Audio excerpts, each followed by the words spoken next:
Oke teman-teman, di video kali ini saya akan coba bagikan tutorial bagaimana cara menghapus riwayat nontonan video di FB Watch ya teman-teman. Sebelum lanjut ke tutorialnya, jangan lupa di subscribe dan nyalakan lonceng notifikasinya agar kalian tidak tertinggal video-video terupdate dan juga terbaru dari channel ini ya. Oke, langsung aja kita masuk ke videonya. Jadi selain video ini, teman-teman juga bisa tonton video saya lainnya, yaitu tutorial bagaimana cara menghapus password Facebook di Google Chrome. Dan untuk videonya kalian bisa tonton, klik di pojok kanan atas ini ya. Oke, sekarang langsung aja kita langsung masuk ke tutorial dan juga langkahnya. Jadi untuk kalian yang mungkin ingin menghapus riwayat tontonan di Facebook Watch, kalian bisa ikuti cara di video ini ya. Untuk kalian yang belum tahu ataupun belum bisa, cara pertama kalian bisa lakukan yaitu buka dulu aplikasi Facebooknya.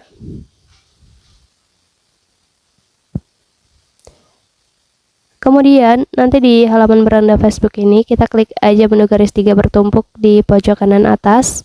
Lalu kita scroll ke bawah, kita pilih di opsi pengaturan dan privasi. Selanjutnya kita pilih aja pengaturan. Dan di sini kita scroll ke bawah.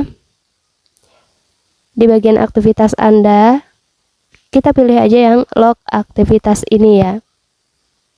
Nah, di sini di bagian ini, teman-teman bisa lihat ya, di bagian ini. Ini kalian geser aja, kalian geser sampai ketemu di bagian video yang ditonton ya. Nah, yang ini. Kalau sudah ketemu, kalian klik aja. Nanti di halaman riwayat aktivitas video yang Anda tonton, ini akan menampilkan video-video yang sebelumnya kalian pernah tonton ya, melalui FB Watch-nya. Jadi untuk menghapus riwayat ini, caranya gampang banget. Kalian tinggal klik aja di bagian icon titik 3 pada video tersebut. Nah, nanti kalian klik aja opsi hapus di sini. Maka otomatis nanti video pun akan hilang dari halaman ataupun dari halaman riwayat aktivitas video yang kita tonton. Maka otomatis nanti tidak akan ada lagi yang bisa menemukan ataupun melihat riwayat tontonan video yang sudah kita hapus ini.